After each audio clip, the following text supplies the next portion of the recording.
Muslim women are oppressed. That's not true. That's a lie. I married a Muslim woman. I'm oppressed.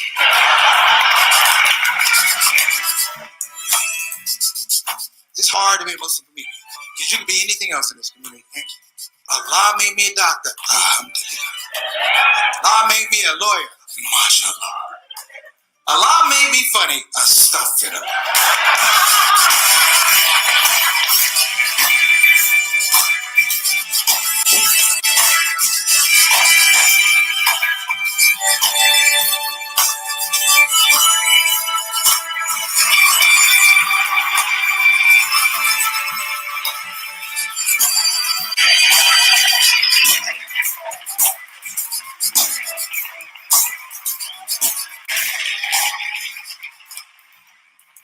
Assalamu alaikum warahmatullahi wabarakatuh, everybody. You're just seeing clips from my comedy special, Love Supreme and Anatomy of Gratitude. I'm Preacher Moss, and I'm asking you to help send me to prison. My hope and call to action is that we distribute the film to prisons around the country and put smiles on the faces of the incarcerated and the invisible, Muslim and non-Muslim. Along with that, your donation will fund grants to train returning citizens for IT jobs. It's important to support them and their families. I'm Preacher Moss. Help send me to prison.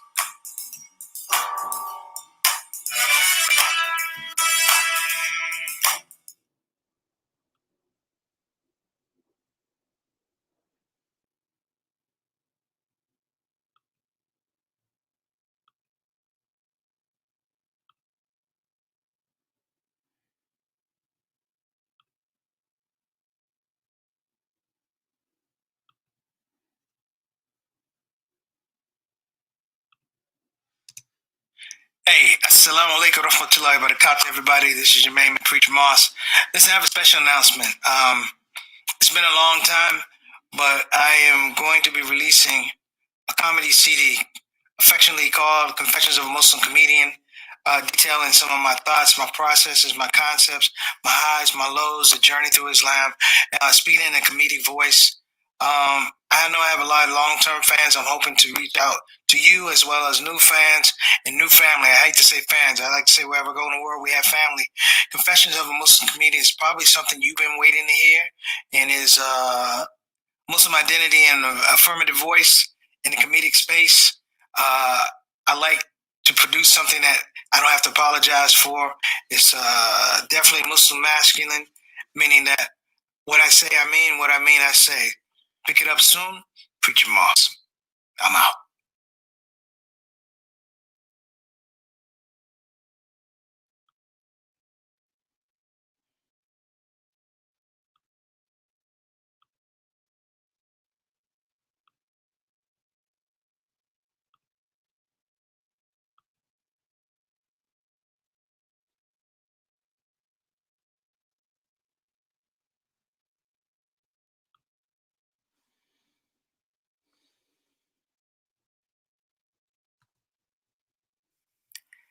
Hey everybody, assalamu alaikum. Hope you're having a wonderful day.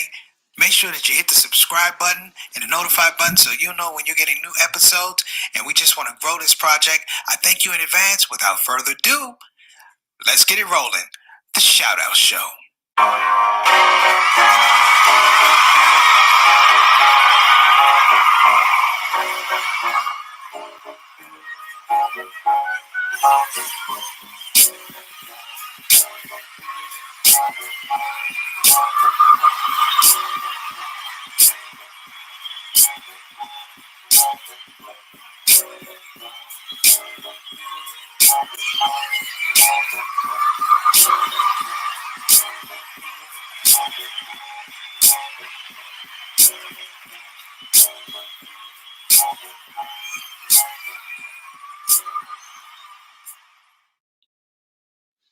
Assalamu alaikum warahmatullahi wabarakatuh, everybody. Preacher Moss, host of the SOS the Shout Out Show. I hope you are having a wonderful day, a wonderful Sunday. As you know, today is Potluck Sunday. We already have our topics already in the pot for you. So I want everybody to relax. First of all, if you're a first time visitor to the Shout Out Show land, if you will, relax, enjoy yourself, find a seat, pull up to your computer or your TV, whatever you're doing, and sit and rest a while. You are in the company of an amazing, I want to say an amazing, eclectic group of people. You're not in the presence of me, but you are also in the presence of the Shout Out Show family, and they're already in the box.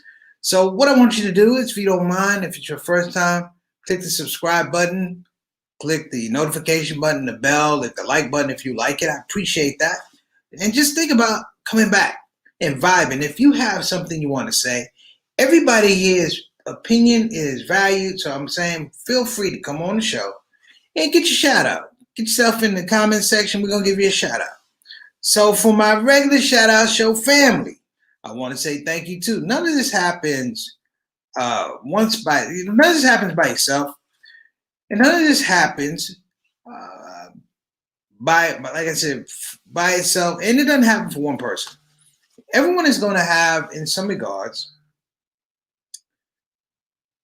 an appreciation and attachment for things that are said on this show, as well as ideas that are not even said on the show, things that will carry over into different conversations. The idea behind the Shout Out Show is to give people a platform. As my mentor used to say, the information is free. What you do with it is your own. And every once in a while, I have to remind myself that, and I try and remind everyone who comes on the show that, this information is not ours. We are, in some regards, framing information, data, but we're giving it out to the world. So even when you come on a Shout Out Show, I want you to really understand that you are making a valuable contribution, if you will. I appreciate you coming on the show, number one. Number two, I don't want to ever take it for granted that you come on the show. So from that, I want to say thank you. We got some shout outs in the box already. Let me get to one. This is Sister Ree. She's got a two-parter, brothers and sisters. She's saying, hello, family. Assalamu alaikum wa rahmatullahi wa barakatuh to Sister Ree. And her son, Jawan, is moving out. He is leaving the nest. God bless you, Jawan, but always remember where that good home cooked meal is, sir. So don't forget, you moved out of the house, but you're still a mama's boy, son. You're still a mama's boy. And I don't have to remind you. She will remind you often. In fact, you will remind yourself. But that's big, though. That's a young man who studied, got his degree, got his information together, went and got his license to be a nurse.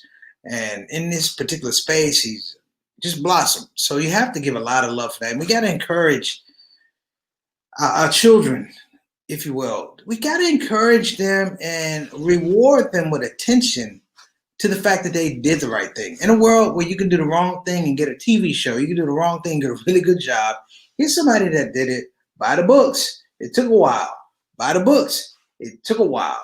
When I say by the books, it means that he looked at processes that he had to go through, and he willingly subjected himself to those processes. He said, this is the thing that makes it worthwhile. Salute to Jawan. Shout out to you. Sister Sultana, everybody, let's give her a big clap. Wonderful show yesterday on climate change and Muslim Green Initiatives with Sister Nana Furman. A great job. It was an amazing job. If you didn't see it, brothers and sisters, please go back on YouTube or Facebook and look at it, because this is a very worthwhile interview. I don't want people to think that we just do comedy and stuff like that. They did a bang-up job. And your boy just sat in the back. I asked one question, and then I sat in the back, and I got to be a fan. And I'm here to tell you, I'm still a fan.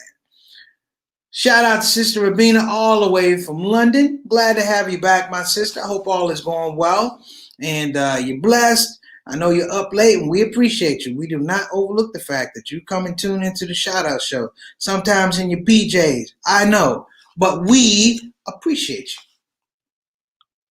Here you go. Look at this, Satana. You getting love from all the way from Toronto. Walaikum assalam wa rahmatullahi wa barakatuh. Thank you, Brother Altaf. We got to celebrate our sisters, man. That was a great show. She did a wonderful show, and that comes from me, and I could be a horrible critic on myself and other people's work. They did an incredible show, and was happy to just sit back and for lack of a better word, just shut my mouth. Just shut my mouth and watch people blossom and watch people grow and watch people be successful. Not under my tutelage at all. This is talent. When you see people with talent, sometimes you gotta back up and shut up sometimes. Just be quiet. It's not about you. And that moment was not about me. It was about Sister Sultana. It was about the ShOUT Show family. It was about the guests. And I was happy, more than happy. And we'll be more than happy to do it again very, very soon. Sister Ika, all the way from Indonesia. Sister Ika was also on the call yesterday, and appreciating her Indonesian sister. I like that. Thank you for coming on the show, Sister Ika. And as well, here we go. See, this love is just, this is what the world needs right now. So Sister Sultana Ree is giving a shout out to Jawan. And Sister Sultana, you earned it. And Brother Altaf, she is giving you a thank you as well. Notice the vibe, if you will. Just on some very small things. Because I'm going to break this down, and I hope you guys give me a little bit of time, because part of it's personal. Part of it's personal. Part of it is it leaks into my profession, but it really has a lot to do with my spiritual orientation. We don't talk a lot about spiritual orientation on the show sometimes. We like to talk religion, but this is a little different. I was reading an article, and maybe I'll post an article next time. And I wanted to talk about this whole issue of spiritual inequality. Spiritual inequality. It's something that's really haunted me for a really, really, really, really, really long time. It could be said that rudiments or tenets of Allah Made Me Funny really went to address spiritual inequality within the Muslim community. Let me say that again, within the Muslim community. I begin with the fact that I was not born Muslim. I came to the religion in my late teens, early 20s. But it came out of a situation that led me there. For my whole life, I've always been haunted by the fact that people would do mean, violent things to other people. As a child, I would see it, and I was like, do they not know that God is watching? Now, this is me as a child.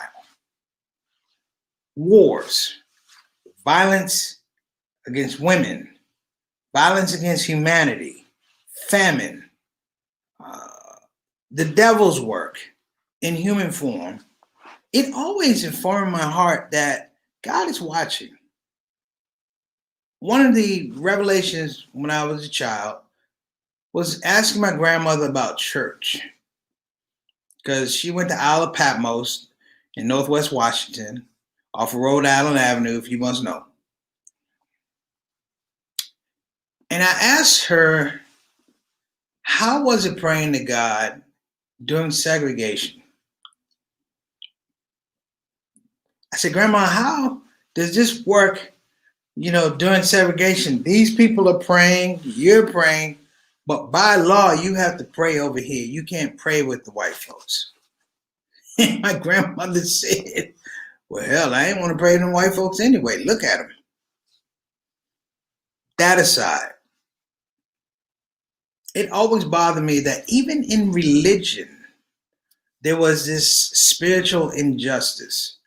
Now, let me tell you where I'm coming from. And I'll highlight parts of this article. This article talked about components of inequality, two components. One was dehumanization, and the other one was devaluing. Dehumanization, devaluing. If you ever hear me tell this Ramadan story about coming out of a restaurant upset that I couldn't get my food, I was on some foolishness, such as say it is, and I saw a homeless guy digging in the trash, and I was like, well, you know what, I'm not going to give my money to this restaurant, I'm going to give it to this homeless person. And I gave it to him in the most vile, mean-spirited, disrespecting way. And I gave it to him. And I flippantly told him, man, Assalamu alaikum, not knowing if he was Muslim or not. And he replied with the whole thing. Walaikum assalam rahmatullahi wa barakatuh. May Allah bless you, brother. I'm like, oh my God, I just disrespected this guy. He's eating out of a trash can. And I cried like a baby. But let me tell you why I cried like a baby. Because all my life, I've fought against what? Being devalued, being dehumanized. And in this one instance, I undid all of that by disrespecting this man. It didn't occur to me that the man may have had so much pride that he didn't walk into the restaurant and ask people for money. He didn't want people to know he was that vulnerable. And that I happened to catch him eating out of a trash can because this guy was going, my pride is that high. My pride is that high. I don't want to be seen as weak. That he would subject himself to that. He would not ask for money. But what I did, brothers and sisters, and it's something that has to be talked about, is I devalued the man. I didn't dehumanize him, but I devalued the man, meaning that somehow I reduced him to the fact that all he could do was get food out of a trash can. That somehow he needed somebody like me to give him money so he didn't have to eat out of the trash can, totally disregarding the fact that he was looking for a meal out of a trash can by a restaurant. Now, let me add this too. Any kind of social inequality is built on those same two things: dehumanizing and devaluing. Dehumanizing and devaluing. I'm currently working on a master's project. I'm writing my thesis, if you will, about the African American, indigenous Muslim community, and the immigrant community. And I've tried to put all these words together and, make it mesh. And it really came down to the fact that in the early 60s, if you will, the early 50s, late 40s, the Nation of Islam and other Muslim groups looked for a connection across the seas.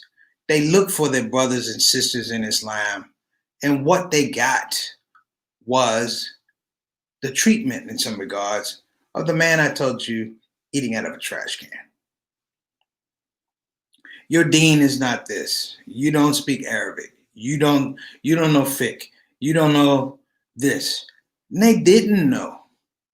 But what was not clearly established was the fact that they had progressed beyond that. They had progressed in spite of that. And what they were looking for was a meal, like my brother, a meal that was built on the fact that you value what I've done up to this point. Because when you don't value somebody, it's a very quick trip to when you start dehumanizing people. In our religious community right now, we have issues of spiritual bullying, of clerics who are big clerics. And they use this idea of religious knowledge to bully other people, to somehow make them feel less than what they are, to devalue them. Now, this is nothing new. This is nothing new. And I'm just putting out there because it happens with all the religions. Christianity, Judaism, it happens all over them. Islam is not different. Well, the religion of Islam is solid. The Muslims are not different. And I'm saying this because as we went through this election cycle, one of the things that did bother me, outside of the foolishness and the lies, was the increase in the move towards spiritual inequality. The idea that somehow your religious intonations, your religious sensibilities don't matter to people. It's almost to say that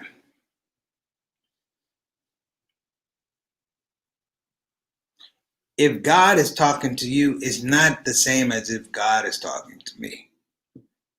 My God is over here and your God is over there. The idea that we put, in some regards, life in buckets. And when I say life in buckets, I can't really frame it appropriately. My grandmother could frame it appropriately. When she talked about going to service, and there was a Black Baptist church and there was a White Baptist church. And the question I asked her was, isn't it the same God? And she said, yeah. She said, but it's not the same people. And I said, whoa. And she said, remember this. And I have. She said, don't ever believe that God has a different plan for you. Rather, they have a different plan for those people over there based on the fact that you're Black or you're poor or you're not educated. She said, those are the tricks of the people that want you to feel that way. And it's a shame. It's a shame. One of the lowlights of this Trump administration, and there were plenty, it was the bastardization, if you will, of religious integrity. Let me say it again, the bastardization of religious integrity, meaning that the people who should have stood up on a moral basis at some point in time laid down, and for the people who remained in the space where they would stand up on a moral basis, those are the people that they attacked. Those were the people that they ridiculed. Those are the people that they feared, and as a result of their fear, made sure in a social manner and a social connotation to be able or to position themselves to continually devalue those people. Yes, it's easy to forget. It's easy to forget things. I think about Guantanamo Bay. Remember Guantanamo Bay? I say, why did you have a prison in Cuba, of all places, to hold these people with no trial, no due process, no writ of habeas corpus, no bastions of American justice, if you will? And I said the reason why they were held there was to remind us that these people and the religion that they held dear were dehumanized. We will dehumanize them. And we become conditioned to seeing the dehumanization. You see what I'm saying? We become conditioned to seeing the dehumanization. My entire life, the things I am most passionate about and the things that I can get pretty riled up about is to see people devalued. I don't like when it happens to children. I don't like it happens to women. I don't like when it happens to minorities. I don't like when it happens to anybody. But we fashion this environment now where it's okay.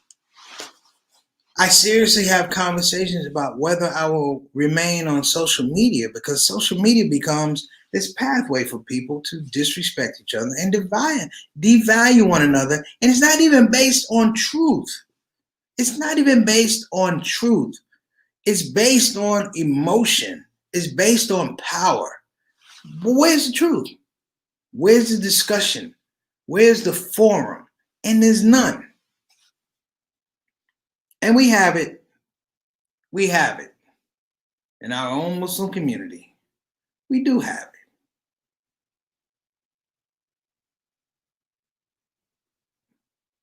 I don't accept it, just like most of you don't accept it. But it's there. It's there.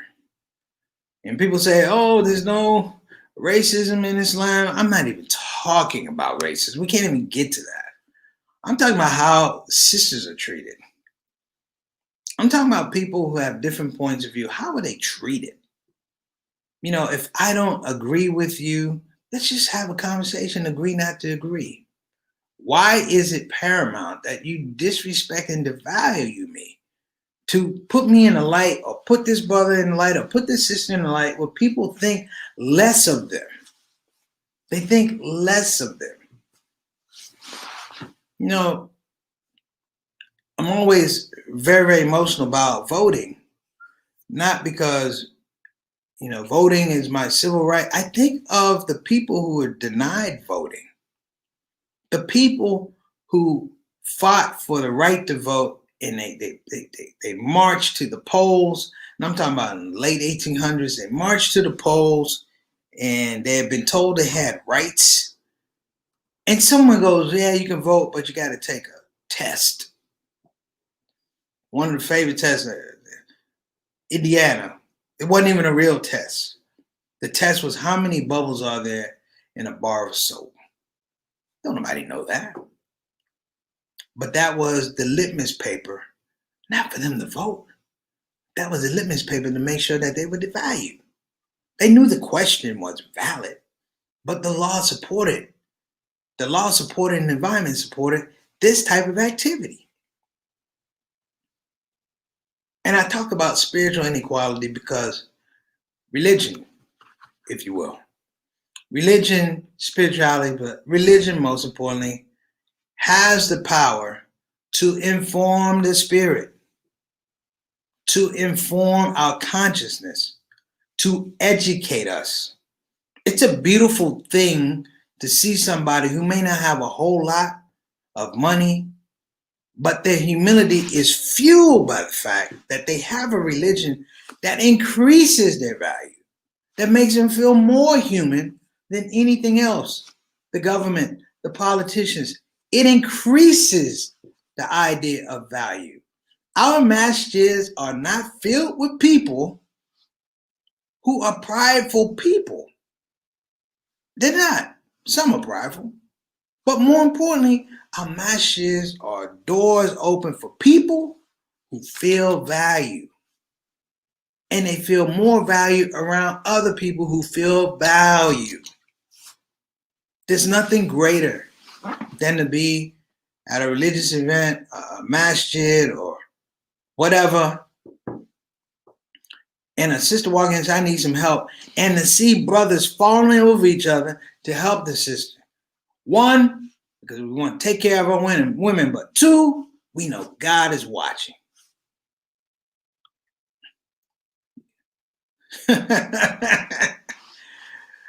I wish, Sister Rabina, but you know what? Back in those days, that comment might have got you killed.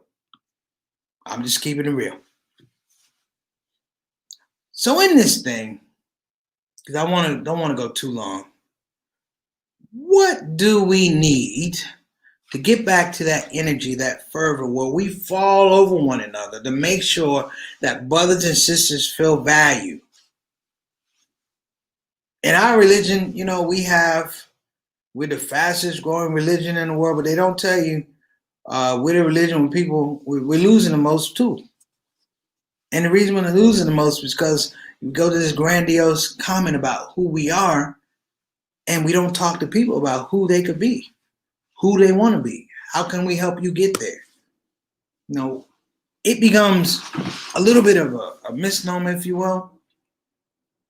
But let me reach on it. Let me talk on it. One of the things that's really, really important in a barometer of a religious community, we always say our women, which is true. But it's our children. It's our children. Do our children, the smallest and most important component of our community, how do they feel? There's talks now with the coronavirus that in the Muslim community, issues of social health or mental health have become paramount. We're dealing with anxiety, we're dealing with depression, we're dealing with social disengagement, displacement, if you will. And they're in the house with us. These kids are in the house with us. What does that say? It says that we're not doing enough to broach the point that, hey, young man, put down your pencil, let me just talk to you. despite the homework and classwork and expectations and responsibilities and all those things, I want you to know you have value. Now go back to work. And I want you to know what you're working on has value. So sometimes we can't be quick too often. We can't just be quick to, we want to drop the hammer down. We want to make sure they're in their place and things like that. Because if you're doing that with kids, 9 times out of 10, you're doing it with other people. You're doing it with other people. It's part of the DNA. But let me add this last point. And this is a deep joint.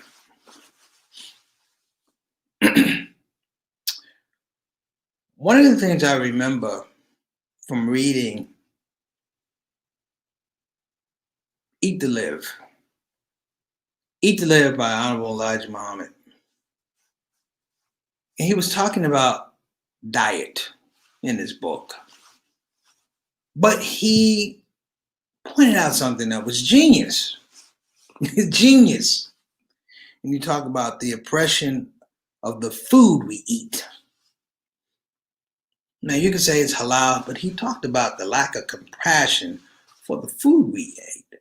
And while he wasn't a scholar on Zabihah thing, he talked about the mercy shown to the food that we eat so that it's not stress when we take it in our bodies.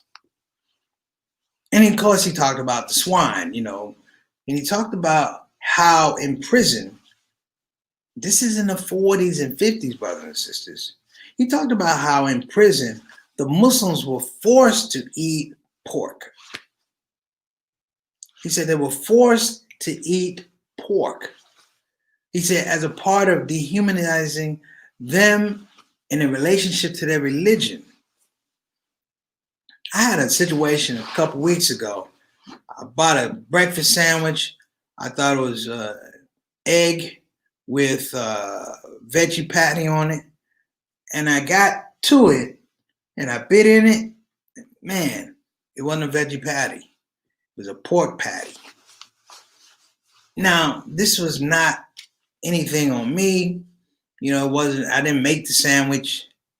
But just the emotions that happen with being in contact with the food that God says is a bad food. I don't like the food. I prohibit you from having it.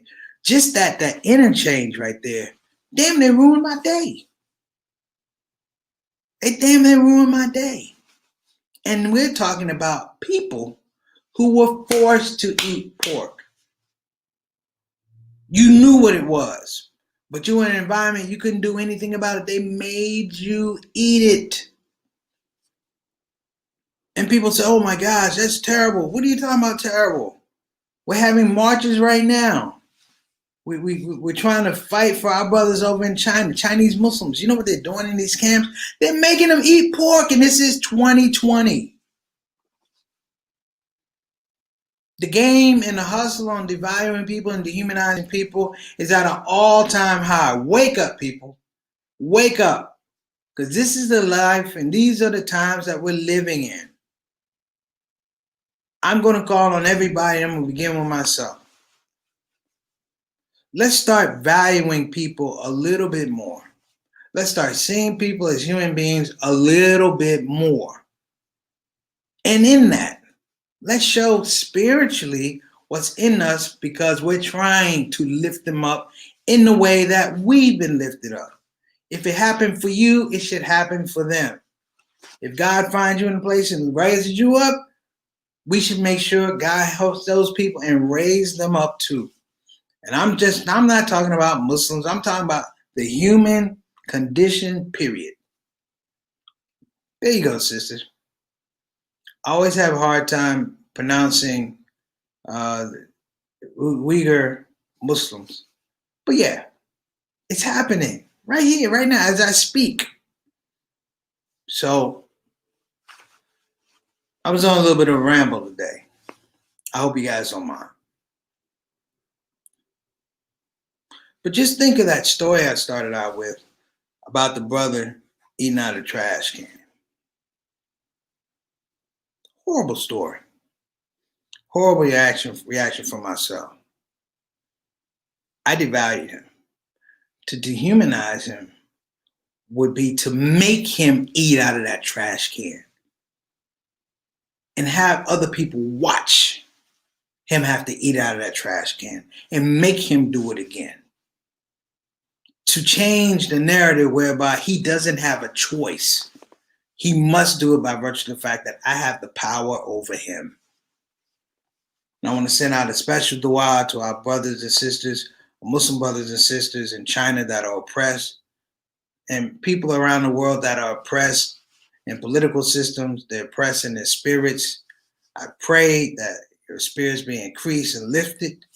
And I pray that I, as well as everyone else, recognize this and lend aid and support to our brothers and sisters. That's the end of the show today, brothers. My main thing, reach out and lift somebody up. Let's stop playing this game. If anybody's going to save us, it's going to be us. Take care of yourself. Assalamu alaikum wa rahmatullahi wa barakatuh. Thank you now. Hey everybody, this is your brother Preacher Moss. Listen, I hope that you enjoyed your shout out show experience. We'll be back with the next show, the next shout out show. A simple ask before you go, please help your brother out. Click that subscribe button, click that notify button, and I'll see you